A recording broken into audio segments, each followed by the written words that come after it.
Paul to introduce why we're here this morning. Why we're here is because we all want to see thriving church, thriving Methodist church in this area. And so what we're here to do is think about the future, what we can do to encourage the church to grow and to thrive. And Sarah and I did some online training a few months ago, led by Sally. We thought, what a good idea it would be the whole church to do that. Think about how the individual churches, what individual churches can do, they want to do, and how the church can help do that. So that's why we're here. Think about the future, how we can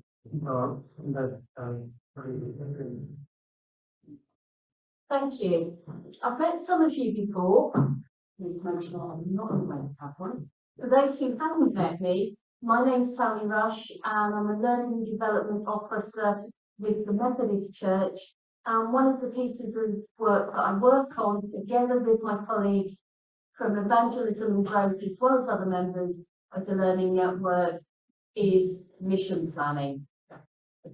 A number of you have already seen this set of cards, and there are more available in the box at the back. The wonderful church steward here, shall I put her name? Sarah has got ready for you. I'm not Stuart. Oh, get the legend mother. Okay, she's the legend mother. And make sure she is ready. So every church got 3 copies of it. Yeah. You've got extra copies there. And this is the plan we'll be using. Whilst we're together, I just want to check with you. What do you think should kind of be our ways of working this morning? Are there any kind of ground rules we should have, do you think, while we're working with each other? There's something that is new.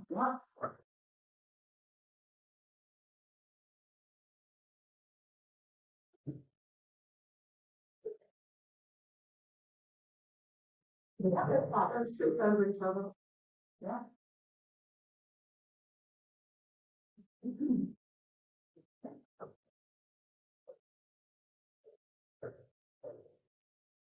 I thought you got this opinion in Barry. I don't think.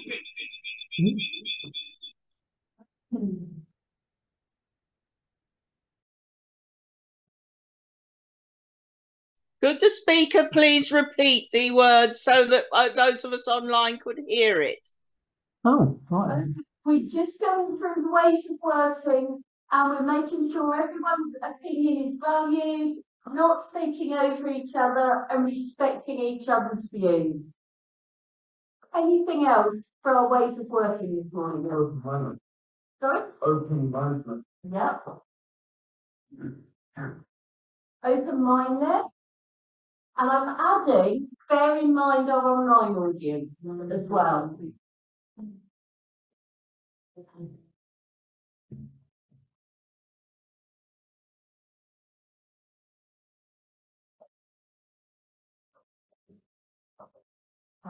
And a final thing, some people obviously need phones on because of caring responsibilities or whatever. Could we agree to keep them on silent? Thank you.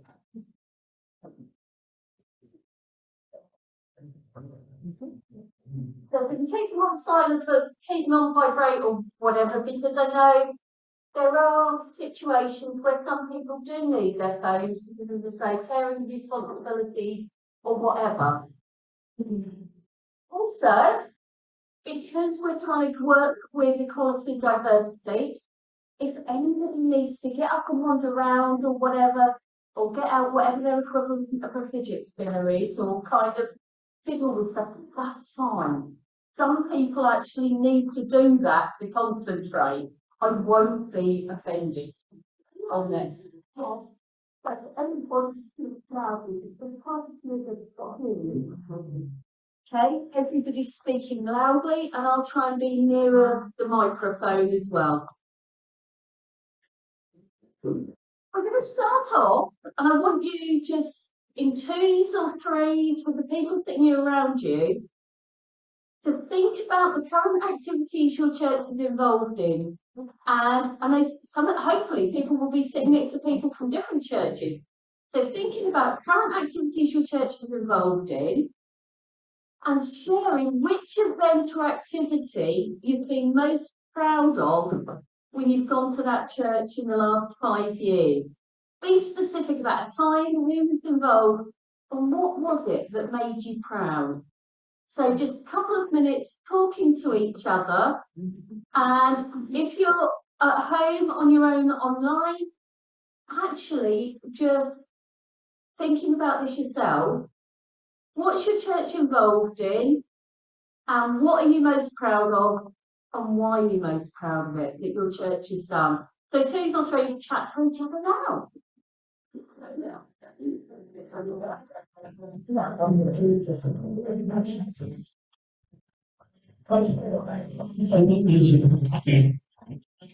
You haven't told them anything's happening like that, nor you can hear. To the Catholic.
Person now get a chance to speak if they haven't already, please.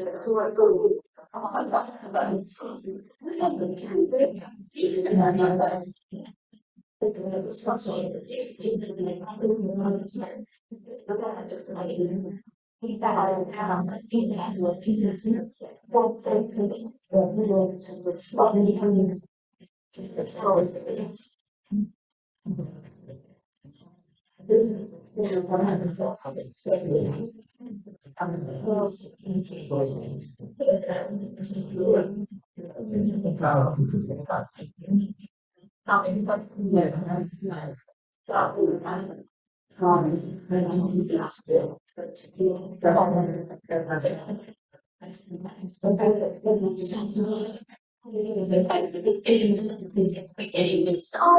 what specific activities made you proud? We discussed that. Can I have just some people telling us things in their church or circuit, picking their church, that's been an activity or event that's made them really proud in the last 5 years? You started sending people to 3 generations. Regenerate. I love it when people talk positively about that. I love Regenerate. I spent last weekend there, yeah. And what is it about sending your young people to Regenerate that makes you proud? Partly, it's an expression of continuity within the local church from 60, 70 years ago when I was young. And used to do MAYC and find new ways of doing things which resonate and which appeal. So, on that, we know we're aware of our Methodist history, but we know there's new ways of doing things. Other events that people have been proud of in their churches. Okay, I'm not accepting silence on this. It's not one event, but I think we can say we're proud annually that after COVID, church attendance has bounced back. Attendance is as good in the morning as it was before COVID, and our evening groups, both devotional and secular, they resume, and the numbers haven't dropped. Hey, We've recovered, and that's what do you think is at the heart of it? What is it specifically about your worship that's made the bounce back?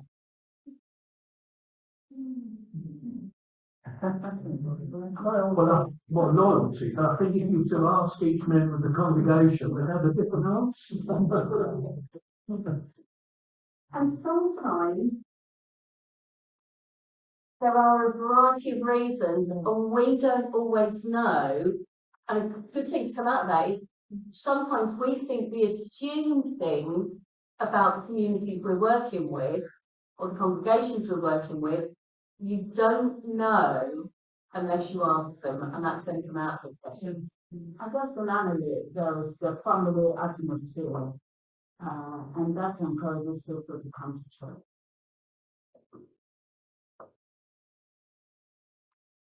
Right. Anyone got any particular events they can think of, or anything in the last 5 years that's really made you proud to go to a church?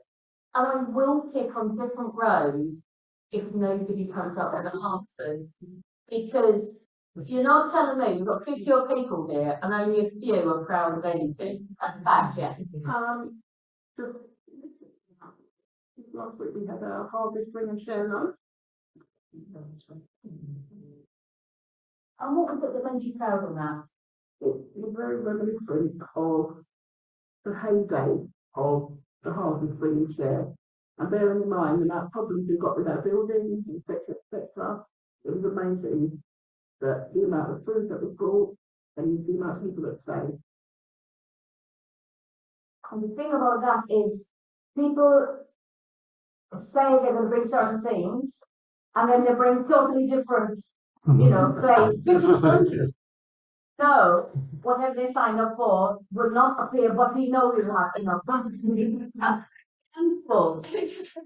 Right, we're not going to go down those lines at the moment, but we've got history and we know then that food and fellowship are important ingredients that church offers and that people value in it.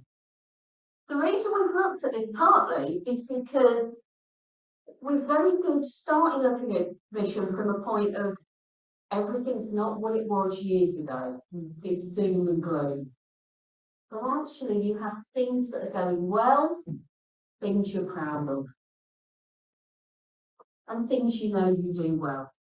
As I've said, we're looking at mission planning. This is an 8-stage toolkit you can use. There is no magic bullet.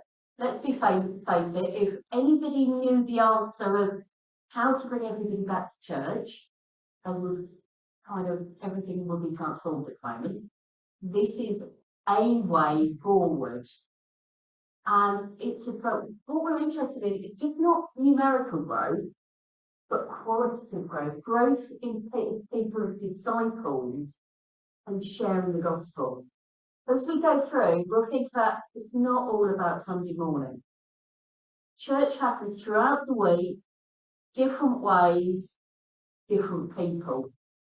And it may be that what your church chooses to engage in is not something that will bring people on a Sunday morning, but will bring fruit.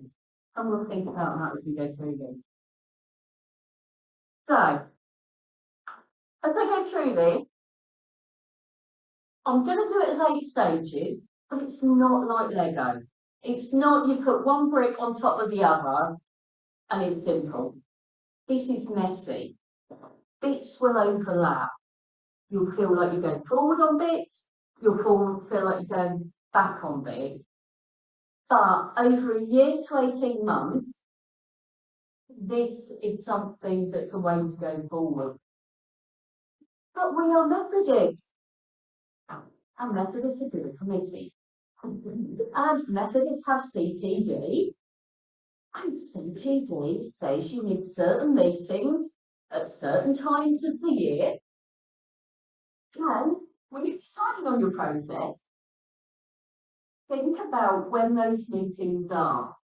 Because if you're looking to make a decision, and a church council or a circuit meeting has to make a decision, you don't want your information coming in 2 weeks after the last church meeting and having to wait ages. So think about this in a joined up way. Think about when your meetings are and choose deadlines that work with meetings. If you need information in to go to circuit leadership team before it goes on to others, build those in as your deadline. It might sound obvious, but you'll be surprised how often things get stalled by not having the right deadlines for the meetings that we'll need to discuss them on there. Now, stage 2, doing a community audit. Anyone know what a community audit is? It's not counting people in this case, it's talking to people and getting qualitative information, some quantitative, like how many of different groups to be about, but it's about finding out the needs and concerns of your community. We're going to look at this bit quite in depth because it's an important, I would say, it's probably the most important area of a mission plan.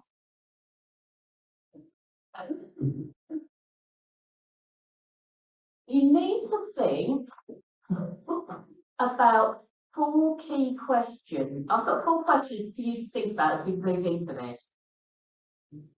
Who are in your communities? It's thinking about all the different people and groups of people in your community. Right. Who lives or works in the area in which you worship? Can you put your hand up?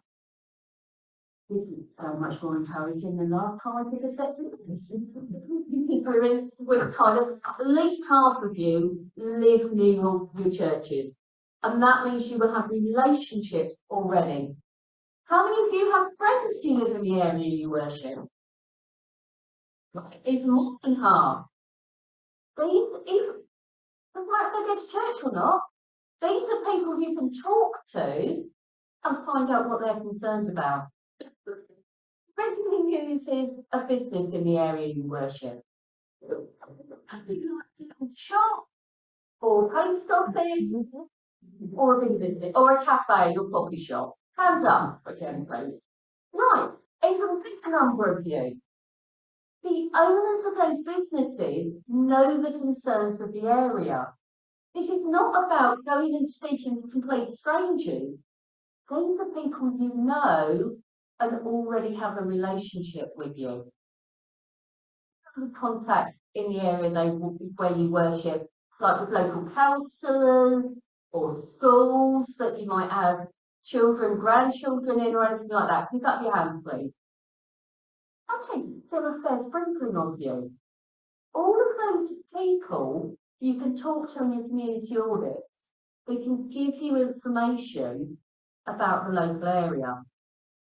I think in this room, practically everyone put their hand up to at least one question. That means your community audit can be far easier than in some churches and circuits.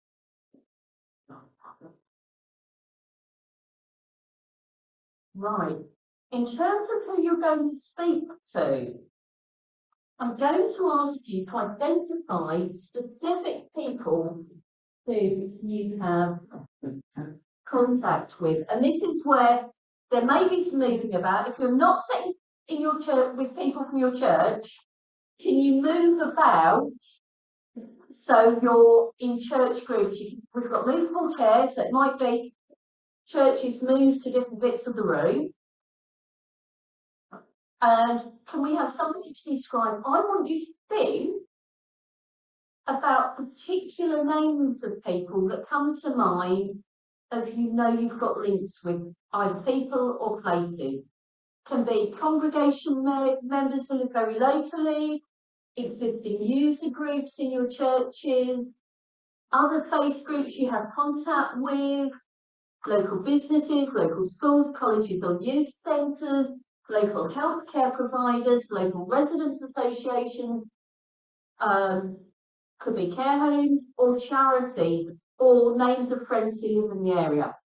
You have a quarter of an hour for this and then we're having a break. So can you go move about into your churches and put together those links as which you can.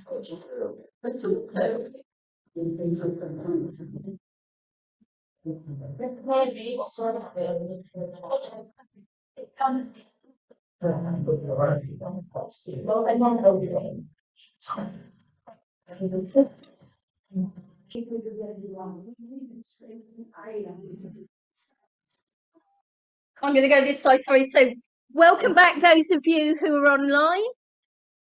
Think we've thought about who you can talk to in a community audit. In terms of why do a community audit, it's about identifying the need in your area or part of your area. We'll look at doing a church review and thinking about the resources you have, knowing that actually each church has increasingly limited resources. We're going to be realistic about this. But if you are looking to start a new project and be successful, you want to ensure it's meeting a real need in your community, not a need the church thinks the community has. And this stage of the mission planning process and the research you do within it will help you with grant applications to funders, do due diligence, and will help others know the evidence you're using if you're putting applications in for support.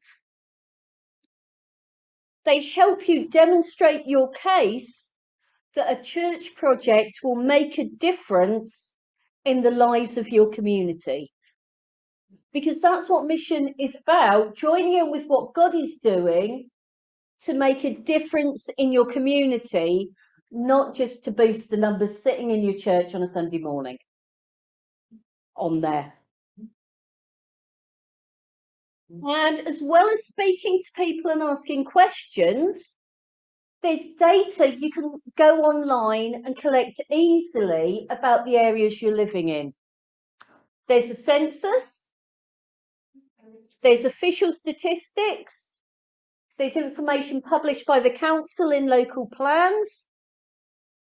Libraries are great sources of information of what's happening in an area. They have all the leaflets up and notice board stuff, because you don't want to be duplicating what's already happening, but you might want to be joining with others to do something. and working in partnership. Also, local papers, magazines, and newsletters. They tell you what's already going on in your community, as well as giving you information of people who you might want to join, to actually go and speak to when you're looking to kind of say to people, what do you think of the area, for example? If a local magazine has a local camera club advertised, for example, in it, that's a way you can make contact with people, perhaps. Here's some advice. You need to explain who you are and why you're asking the questions before you start. You need to very clearly explain you're trying to find information about what people think of the local area. You're not trying to convert them on there. Now, you try to make use with them, that in the end may lead to that with some of them, but it's building a relationship. It's easier to have those conversations with people you're already in relationship with. And so that's why we've just made those lists. It's about identifying who you know in the area that you can start the conversations with. And you have a list of those names that you've just written down. And this could be the start of or strengthening of an existing relationship. This is not a one-off going and having a chat. It's a building of a relationship. Try to get a good section of opinion from different groups of people. So, imagine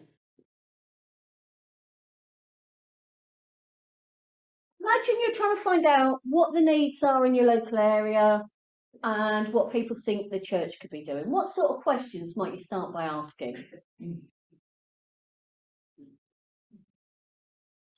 Yeah. People's interests. Yeah.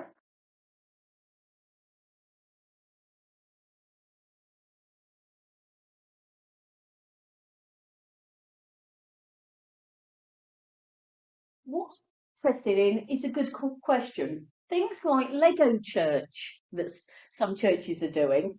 Last weekend at 3 Generate, we had a situation where there was one youth group kept coming in to use the Lego, at which point their leaders are going, okay, we're finding out about Lego Church now. And that's just an example of if you find out this particular interest, then it might be that's what you build a group looking in. Any questions? Well, I suppose the other side of that is what are the local concerns as Yeah. well? What issues are there that are burning in the local community that need to be addressed, and what are we doing? Where are we part of the answer?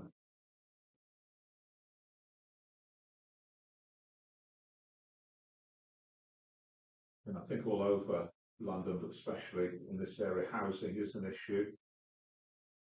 And provision of affordable housing, a real concern for young people. Yeah. And affordable housing is a key issue. But within that, and I don't know what it's like in this borough, one of the issues is multiple occupancy. Yeah. And where you've got multiple occupancy, you have particularly a lot of younger people in bedsits and rooms who may not have the opportunity to actually have space where they can just go out and socialise. Because let's be honest about the situation a lot of our young people are in, and this is from where I did a community audit in South London and was talking to some lads where they said all our money's going on rent or getting to work. And these were people with reasonable jobs, but the situation we know in London is so much goes on rent, food, bills, everything else. They said, we don't actually really have a space where we can just go. And they were interested in a space they could just go and play board games. There was a board games cafe nearby, but you had to spend loads on the tea and coffee. If tea and coffee is offered at cost and you just you invest in some board games, it's a space. Some of those people live in bedsits can just come and socialise with other people. I'm not saying to do that. I'm saying it's one idea that's come out of this sort of exercise in some places where you've been talking to those local people and seeing what the multiple occupancy and high rents has meant in practice. Another church I'm aware of worked with an organisation called Citizens UK, some of you may know about, and they did a listening campaign. And South West London, it's mental health is the issue. And they thought they were a church already running a cafe in their building, but they've worked with citizens to get a worker in so the place can be a mental health hub where the people in the coffee shop are trained in mental health first aid training. And it's just somewhere where, because again, nature of things is, if you've got a cheap cup of coffee, because of the nature of things in London, you're likely to people to come in with mental health issues, and that can be an area. So they've actually done that as part of it. Yeah. There's a lot of things last year about warm spaces as well. Yeah. And that's in Catholic Church. Yeah, warm spaces are another example, and on that came out of people listening to the churches listening to people about what the issues we're facing. So we've got some questions there. Because time's getting on, I'm going to go to some pre-prepared ones. In terms of you building up a relationship and just chatting with people, how long have you lived or worked in the local area? What are the changes you've seen since you've been here, particularly if long-term residents or workers? I was talking to Craig during the break. He was talking about one of the churches he's in has over the years seen change of community in the streets around the church.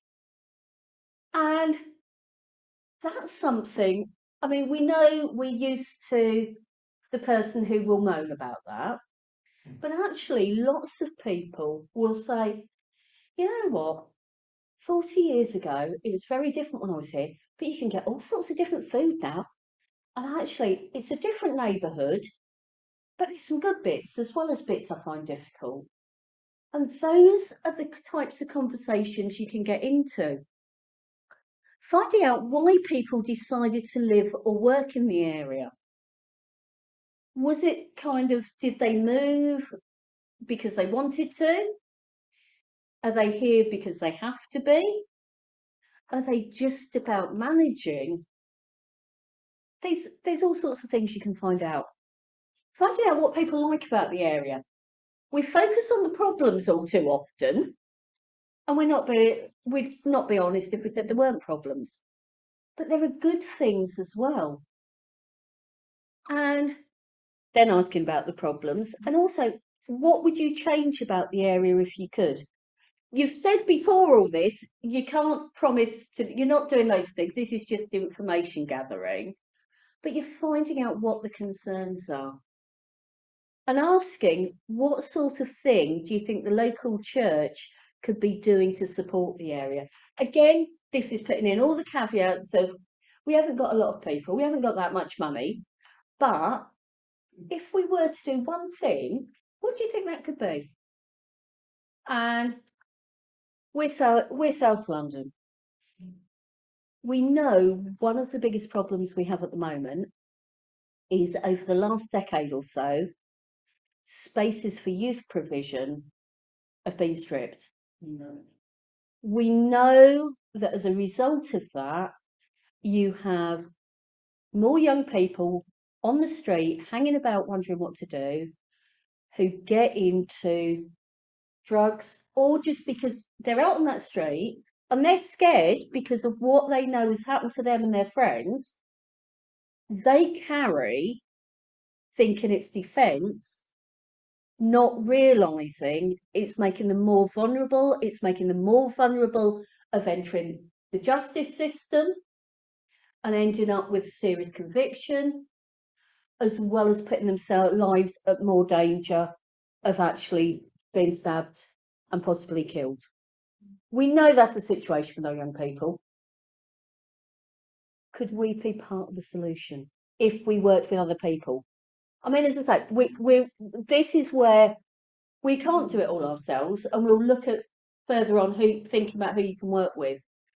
But actually looking at the reality of what you think needs to happen and kind of what other people are talking about. Now, part of this community audit, and you have to have the right people do this, is going to where people are. If you have confident people who are skilled, and you have one of them sitting over there as one of your ministers, who are used to talking to young people, actually go out to the park or the chicken shop, chat to the young people and say, what is it you're looking for? You can't and be clear and straight with them, because they know if you're lying. I can't think of any other term to put it, but young people have great BS detectors on there. But go and talk to them and say, like, you've got all this. If we were to think about one thing we could do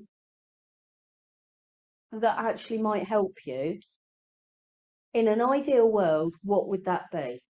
So you're not making false promises and saying you're going to do stuff and then letting them down, because they've had enough people do that.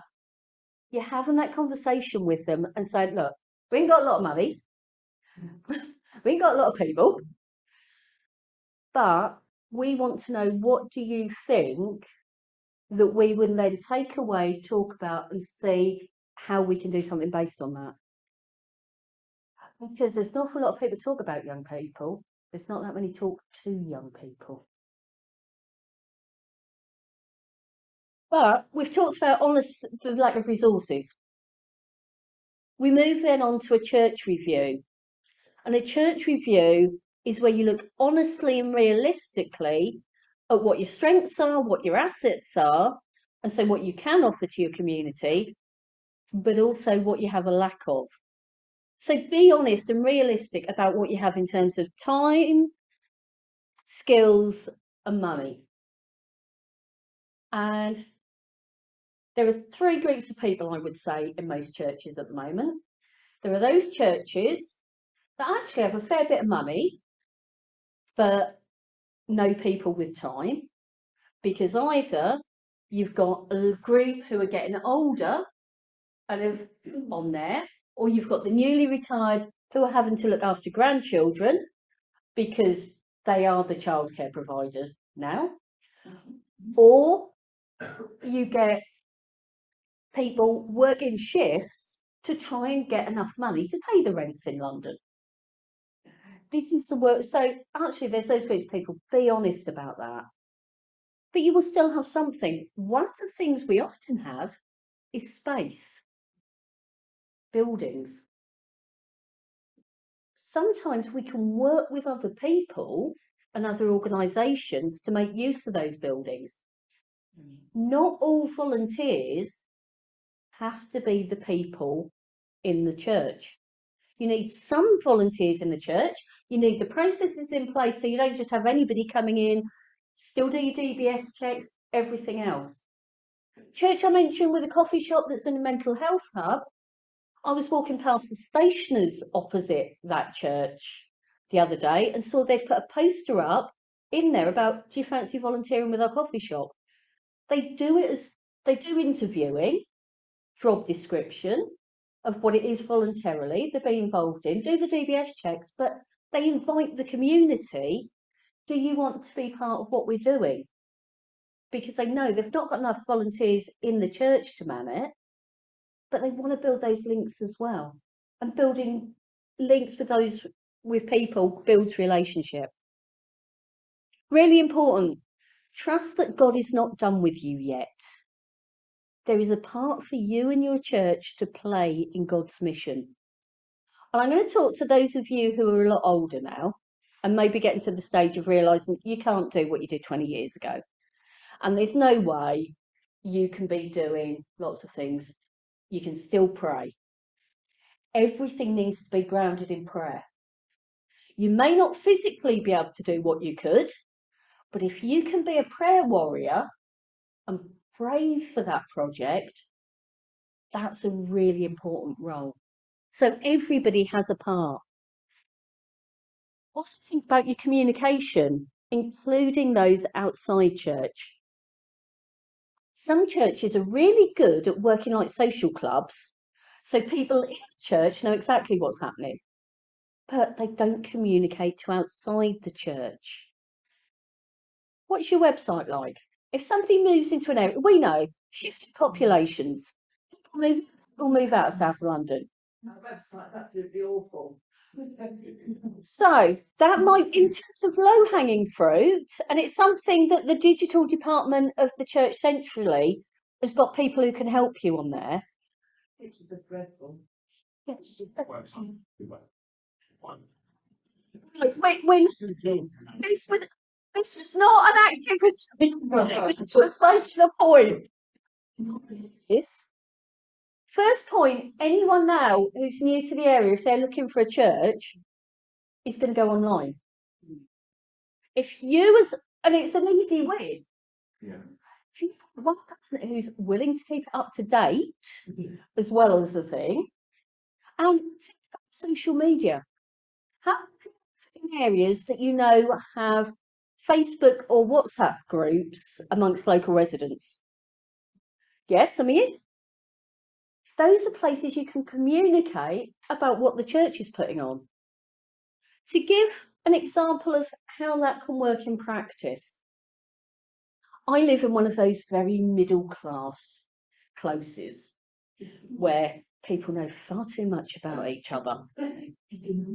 During lockdown, they put together an email group, and they're the sort of place that will have about 3 or 4 times a year a social gathering where everyone pays a fiver and there's cakes and that's sort of all very nice and middle class. They had some money left over. They knew my husband is minister of the local church. They also know that church had a project working with kids over the holidays to provide lunches that kind of parents can afford. So that very nice group said to my husband, would you mind awfully if we gave you some money? What's his head? That's really not a problem. That's so kind of you. But it's how those. So if you live in one of the nicer areas, that's the sort of thing that can come out of people knowing what you've got going on. Okay, stage 4. We've talked about the realities and the harsh realities. But there is a point to prayerfully dream together. If money were no object, what would you love your church to be doing? One thing. I'm going to give you post-it notes. And just think and carefully dream, because sometimes dreams can be trimmed. Sometimes amazing things can happen. As an anthropologist once said, all it takes is a few good people to change the world.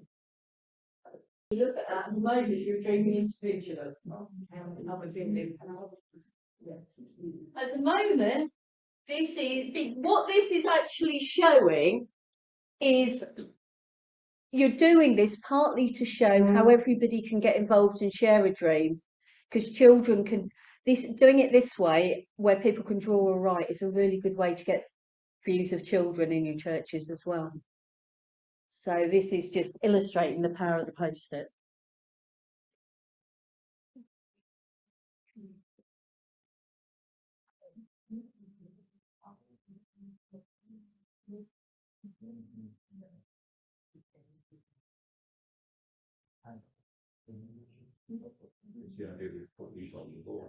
No, I'm just going to say what the idea is. When you finish this, could you put post-its in this tray? And Richard, if you take the post-its with you, you've got the dreams of the circuit. But this is actually showing, this is a way of collecting dreams. You don't know what's going to be in there and actually what people might come up with. So. Do you want me to collect them? You can if you like, or people can come through. Coffee easier actually. Richard. How am I doing to tonight?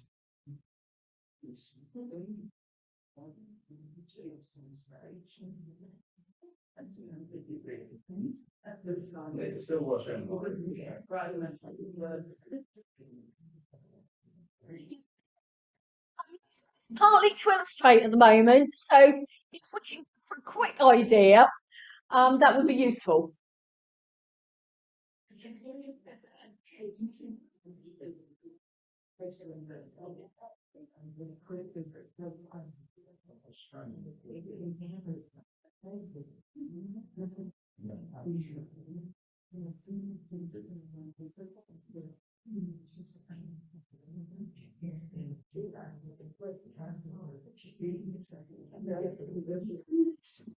Exercise you might want to do after a prayer meeting or during a prayer meeting. So it's prayer, so there's prayer involved, not just people thinking. So you could have prayer meeting, then do this activity, and then you have them. And you sift and sort. You have this together with what the needs of the community are, and this is where they're just dreams. They're not things we're going to do necessarily. They're dreams, and dreams can give ideas. It's about the moon. Somebody somewhere at some point had the dream they could visit the moon. And we know in 1969 that dream came true. And I'm going to put this into another context for you. How many of you are like me when you remember it was a dream in kids' cartoon of having a machine in your pocket you could talk to people on? How many of you have got mobile phones on you? Yeah. Well, yeah, no choice on there. But looking around, most of you are around my age or a little bit older, because I'm 50. Oh, yes. I can see it.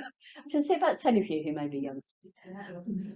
But on there, thinking about the speed stuff changes with and how it changes with, we grew up with 3 TV stations. Some of you remember when it was just 2. Because I was 10 when Channel 4 came on air.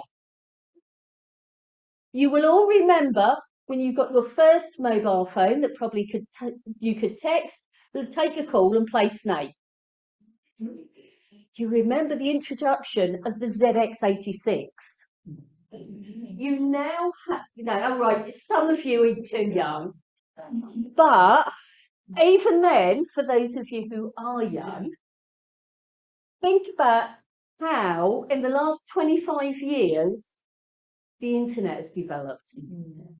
And you now ask Alexa to do this, that, and the other. Even you can think about your first mobile phone and see how it's changed, Craig. The point I'm making with that is the world changes very fast, but it depends on dreams. And people can make dreams come to reality.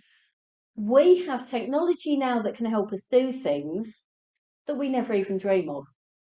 I met Richard in the car park and he said, "You got here okay?" I said, "Yeah, Google directed me." How many of you remember the days with your paper A to Z? You trying to sit that way. But the point of this is, things we didn't think are possible are possible. But you need to choose your priorities. We've taught you got money, you got people, you got limited resources.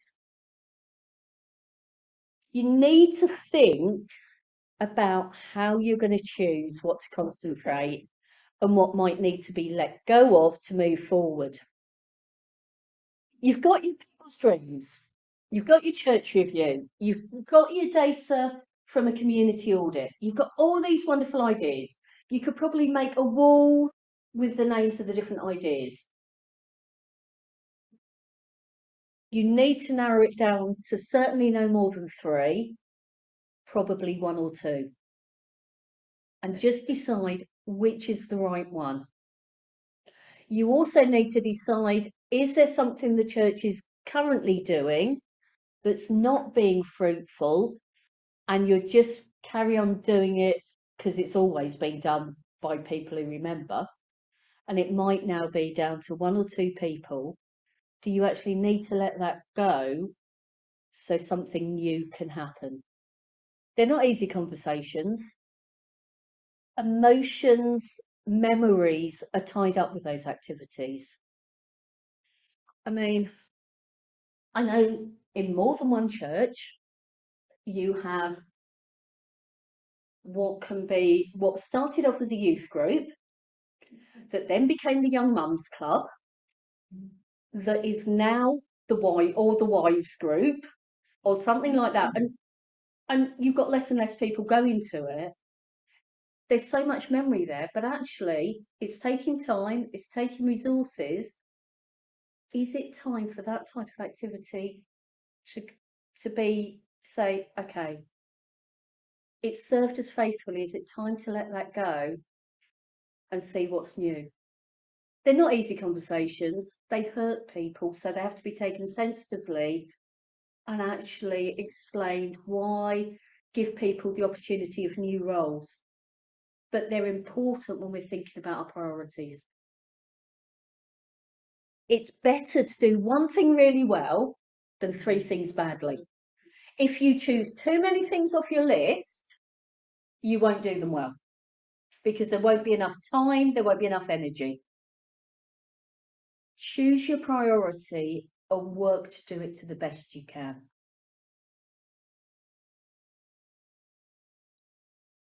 And to do that, once you've got your priority, you need an action plan. Now, this takes us all the way back to the beginning. Oh, sorry, I forgot I've got the camera. So, sorry, people online. I forgot we're living in the hybrid world. You need to remember about the dates of those meetings that we talked about in identifying actions and setting deadlines. And it's not just your meetings. Great place for getting money is DAF grants, which Richard knows all about. They have deadlines for you getting into applications, as do other sources of funding. If you need to go for money, you need to bear in mind those deadlines in your action planning. And think about actually what needs doing now. Say your event was to put on a summer fair in a park, a summer event in a park for young people on one day. You need to notify the council. You need to check the parks available. You need to think about suppliers of things like bouncy castles if you're using them. You need to think about your insurance. You've got lots of things you need to think about. Think about what would need doing now. Before you went any further, you'd need to see if it was viable and you could get the park and you could get the council permission. It's stuff you would then need to do in the next few weeks after that. But then there's some stuff that would be later on nearer the day. Plan out what needs happening when. Bite-sized chunks also make things less scary for people and can put less pressure on people. Because rather than saying you're doing everything, say, okay, these are the different tasks that need doing, who's got the right skills, the right time availability for whatever. Okay. How many of you travel during the year for a month or so? Any of you? Few of you, yeah. Okay, so you know when you go travelling, you know that you won't be available during that time. So during this process, it would be looking to say, okay, these are the jobs that need doing. We know you're going travelling over that time, so you're not going to be available. But during the time when you are available, these are the jobs that need doing during that time period. What can you do?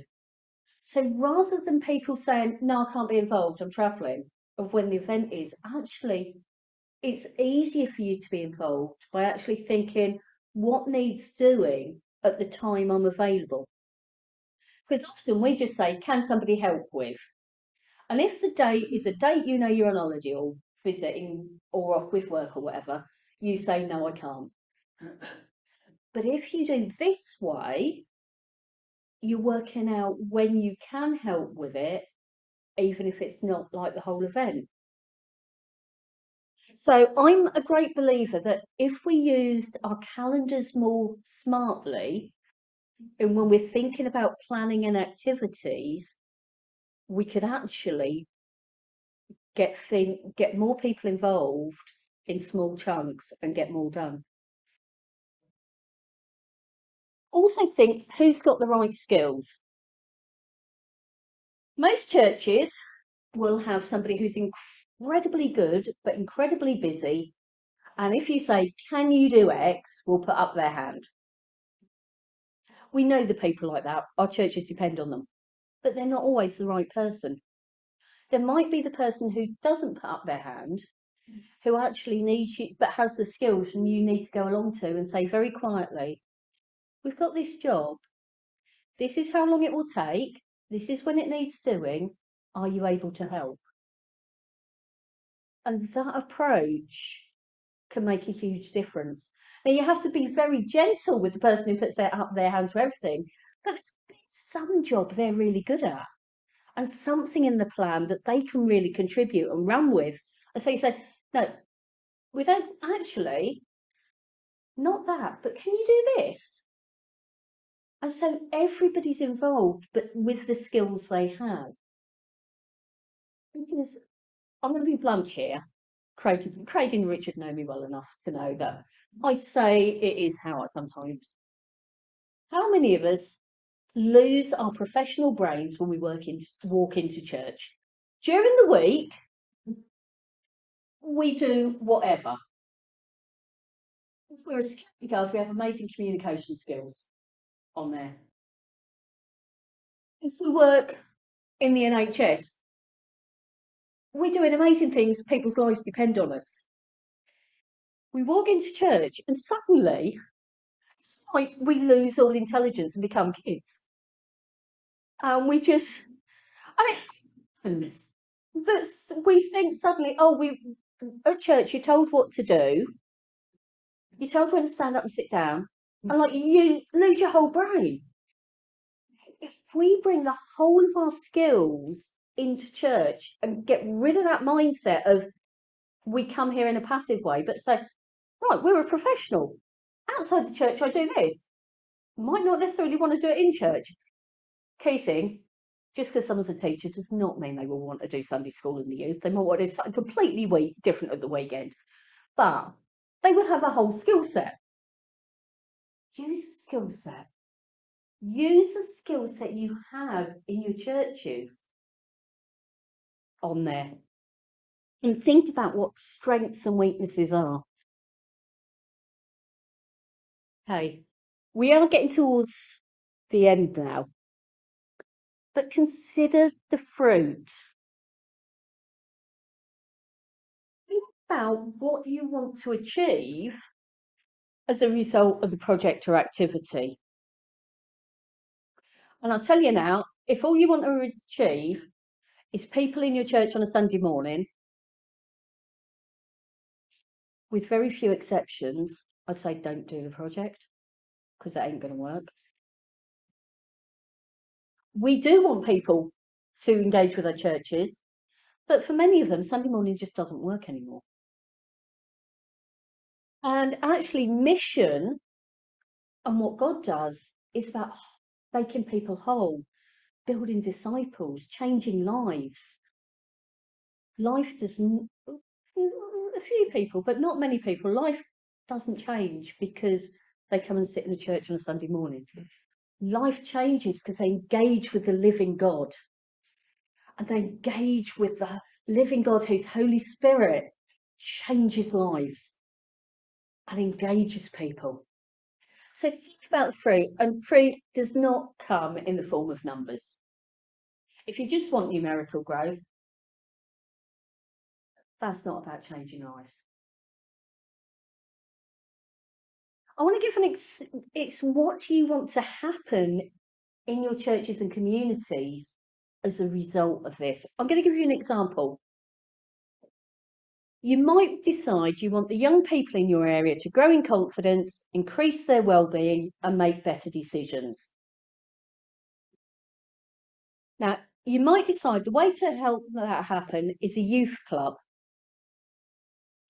Those young people might not necessarily start coming to church, but you may well see young people growing in confidence, doing things and getting skills they didn't previously have, becoming less anxious, making good decisions. It will have produced the fruit it was intended to. Was it 17 of your young people went to 3Gen? What growth have you seen over the, because it's 2 years you've taken that group, isn't it? What fruit have you seen from that group in the last 2 years, Craig? I'd say we've developed relationships across young people who didn't know them. There were some young people who this year it was like taking a totally different young person, because their confidence and familiarity and excitement when we were there was totally different to the previous year.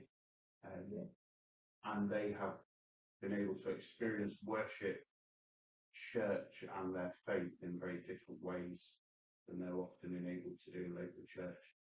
Yeah. So that's the fruit of 3Gen. It's great that you have 17 young people go to 3Gen, but if we were just to measure it as 17 young people and their leaders went to 3Gen, that number doesn't translate what Craig just said about what actually happens as the fruit as a result of that. That's a project that a number of you have been involved in. Some of you here will have been leaders probably. That fruit of those changed lives, of increased confidence, and I've seen it across so many groups at 3Gen, and I don't believe in 3Gen just because it gets 1,000 Methodist young people together. I believe in 3Gen because I've seen the way it changes young people's lives. You get people who become youth reps, who didn't have confidence, who get public speaking skills. You get people who come. I was doing justice bricks with them where we would just get them to say what they're interested in and say how to take an action. You could get a young person who doesn't know, well, what's the point? Nothing happens. My friends, we got no hope. What is it? Kind of the system's against us. We're getting stopped and searched by the police and feeling miserable about that.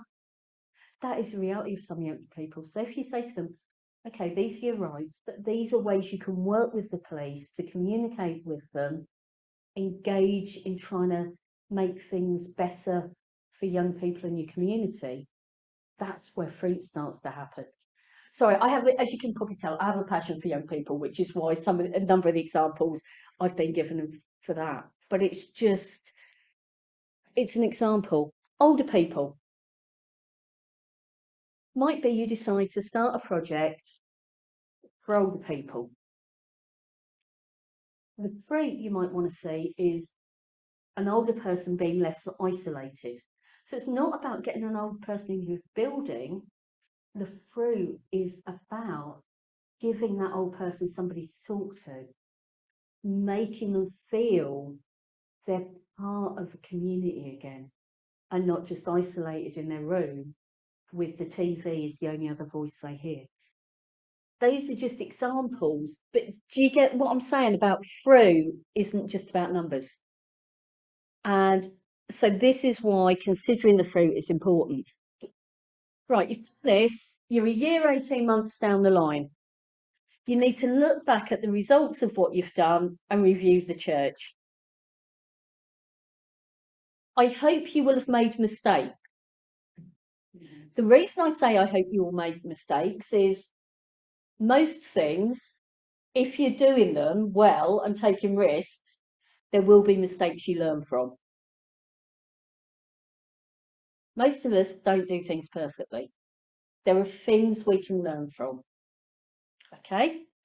That's part of this process of the review. Might be you've envisaged new uses for your building. Have you begun to explore this and see if they're possible? If so, what's been the outcome? We've done the dreaming exercise.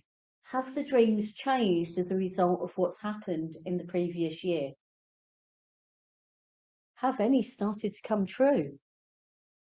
If you've got one project that you're starting to work on, something may have happened. That fruit may not be immediately obvious. I'm going to give an example of how that happens. For about 15 years, I was an A-level sociology teacher. And I would help people get their qualification. They'd either go to work or they go to uni. I wouldn't know anything else that happened to them. There was a case where somebody emailed me, actually, and they found me on social media somehow, and they got in touch to say, thank you, this is what I've done with my life. I wouldn't have known what that fruit was. You don't always know the fruit from the projects you do. You trust God. God can do amazing things. God does do amazing things. Example now of, as we come into finish, to give you hope.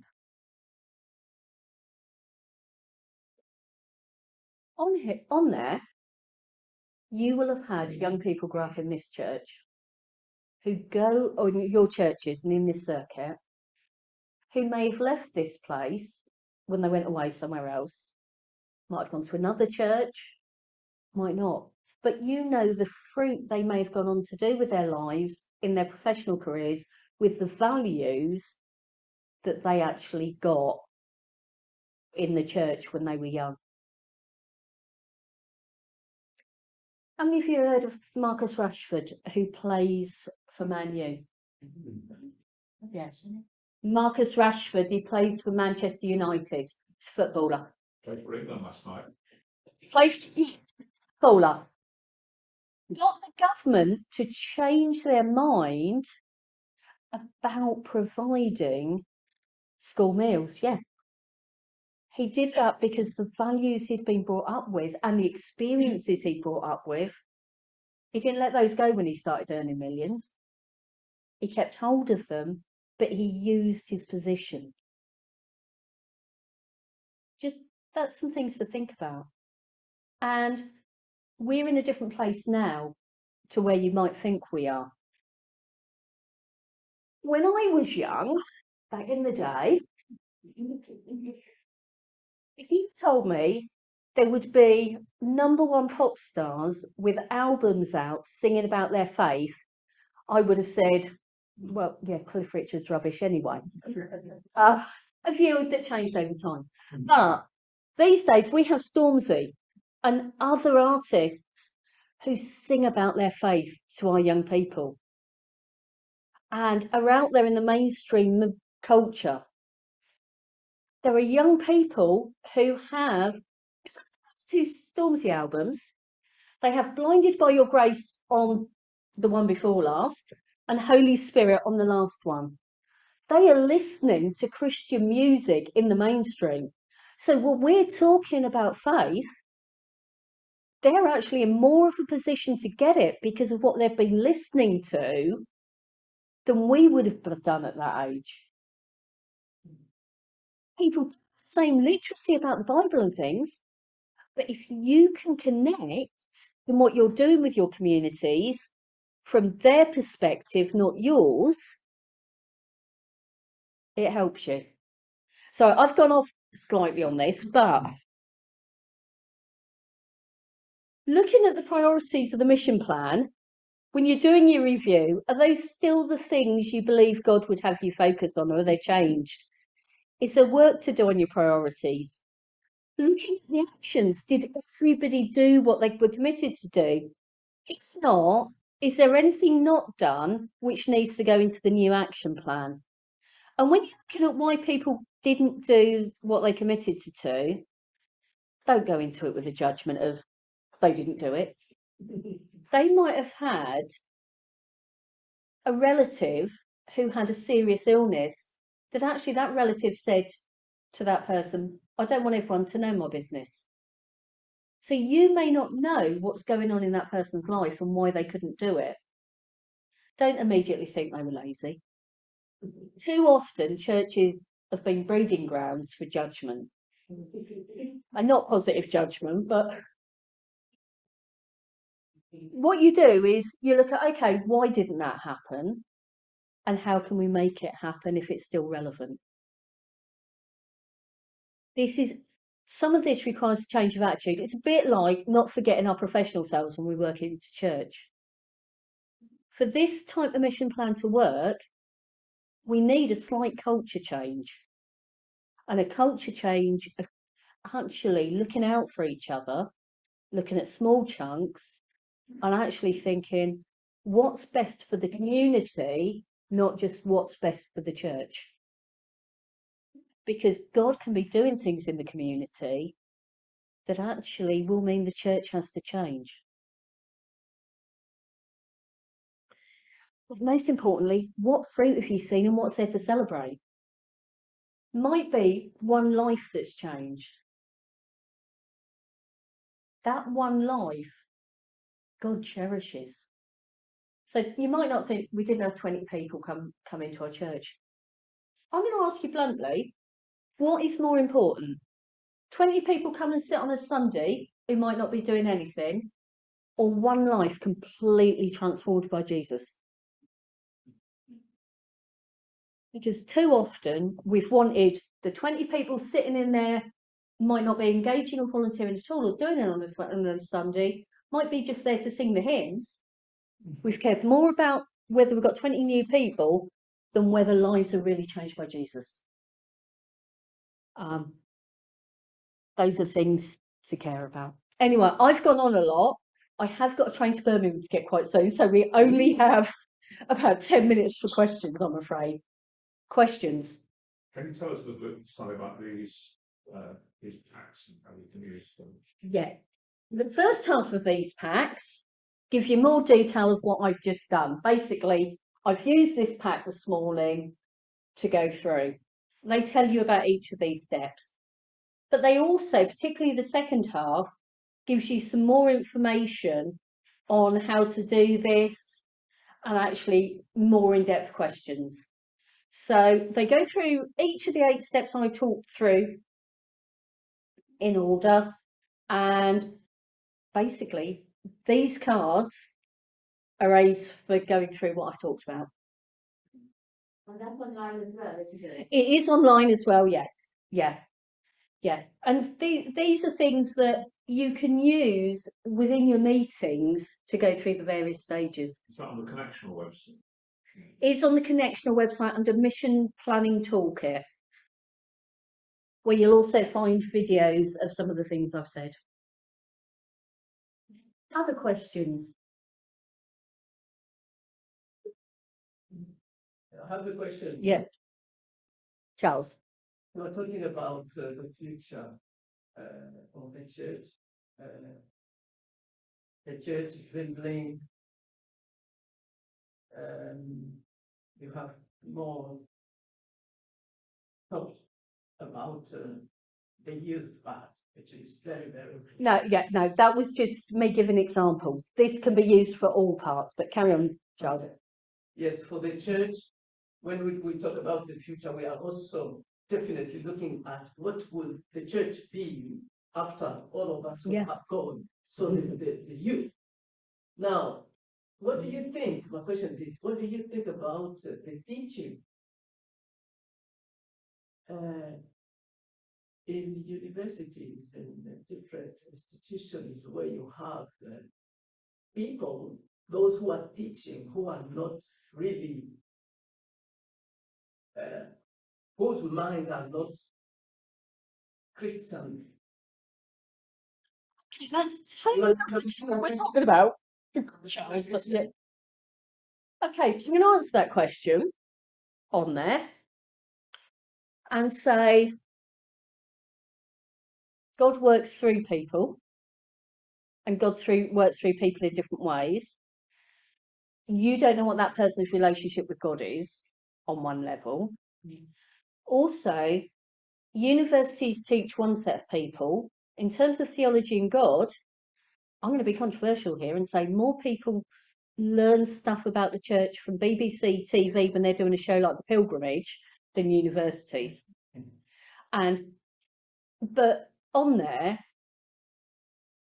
there's different things in different ways. I mean, my personal view is that God and the Holy Spirit work in different ways through different people.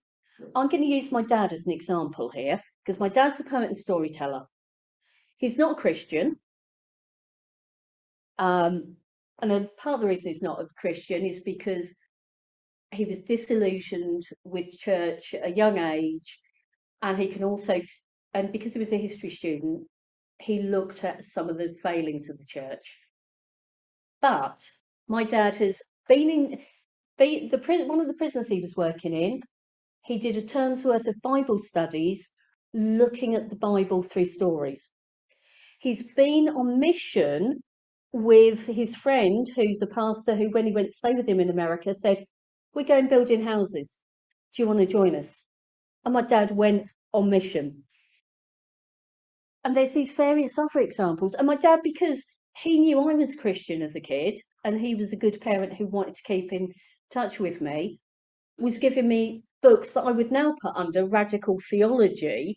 But actually, I didn't, at the time, it was just my dad was giving me what he thought were good Christian books on things like green politics and green spirituality before it was even a major thing. And the point of that is, I believe God in various settings has worked through my dad, even though he's not a Christian, and I believe the same about university lecturers. Yeah. This has been really insightful. I don't know what I was expecting when I came here today. I think it's been a really good session. Was it recorded so that other people in the churches that haven't attended were able to see? I don't know, it's online, but Live stream, we've got 14 people on the live stream. I have recorded it just in case we're going to edit it down. yeah. There are also on the Methodist website, the mission planning tools, there are, for each of the 8 stages, there's a short video that's done by the evangelism and growth team, who kind of, this is their main bit of their day job. So, yeah. We've got a circuit YouTube station, haven't we? Perhaps we could post this on it. Yeah. I'll cut down. Yeah. Cut out all the talking and just have I'll put that on there. It's not a question actually, it's just a concern. Because what happened, I know I'm coming to this meeting today, so I went to the Blackheath Crystal Palace website last night. I was so disappointed what I saw there. And I was looking for information, what can I take to bring to this meeting? So it's out today, out of date. I mean, even in the church Lewisham, the picture that I saw is not Lewisham Church. Some of the details that are there, I don't think some of them are relevant. The buttons that are there, you click one button, I think document and form, the 2 different buttons, but the same thing you're arriving at. We're talking about the future. Yeah. So that is the area we need one of the. And because that's an area lots of churches need upskilling on, that's why the Methodist Connection now has some people dedicated to helping churches improve their digital communication, improve websites. The Methodist Church is soon about to change their website into a way where they're going to be able to help individual churches build new websites and so on. But it goes back to what I said about communication being important, but it is an area that's recognised, and there is support the church centrally is providing to help support churches and circuits on that. So we're looking at the end of this year or next year or 2020? The Fidge in the connection who works with digital is available now. I would say you want to take this either to your church meeting or to a circuit meeting and say this is something we want to work on, and then that person, if they want to, can get in touch. This is where you have a voice as someone in the church to your church leadership, rather than kind of, because I have no power. You have the power by talking to somebody. Do you have a position in your church? Are you a steward? Position, I mean, so I'm everywhere in the church. I'm helping in different positions. I'm a steward. Now, I was in charge of the student, of the younger kids. That's my role I was playing. So you talk to church steward. Can the church steward in the church or the minister identify themselves to this person? So, No, man, then I've got. We've got a church meeting tomorrow with Senator Lewis and Hannah. You can bring it up there. the agenda as AOA. Okay, I do have to, I'm sorry, but I'm slightly Crimswood. I'd accepted this appointment before I found out I was teaching again on a chaplaincy course in Birmingham. So I need to go to get a train, but it's been a real pleasure. So thank you very much for your time today.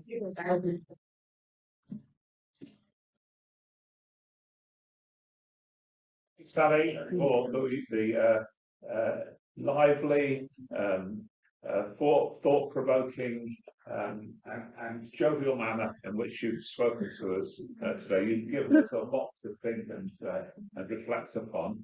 I think the idea is that we now go back to our local churches and challenge our local churches to look at our own local plans along the lines that we've just heard of. We've got a circuit and visioning group that's been gathering some of these responses, and we're hoping to bring something a bit more concrete to the spring circuit meeting. But thank you all for coming. It's been wonderful to see such a diversity of people from right across the circuit represented today. I think there are very few churches that are not represented, which is splendid to see. I wish you all a very good weekend, a worshipful day tomorrow, and again, safe journey to Sally, and thank you again for your time. Can you please in prayer? Thanks. Heavenly Father, we give you thanks and we give you praise for words of inspiration, words of guidance that have been shared this morning. And as we leave this place and return to our homes, we pray that we will take with us the enthusiasm of this meeting and the enthusiasm of your Holy Spirit, so that we may all learn to grow as your disciples. And I ask this prayer in the name of Jesus our Lord. Amen. Amen.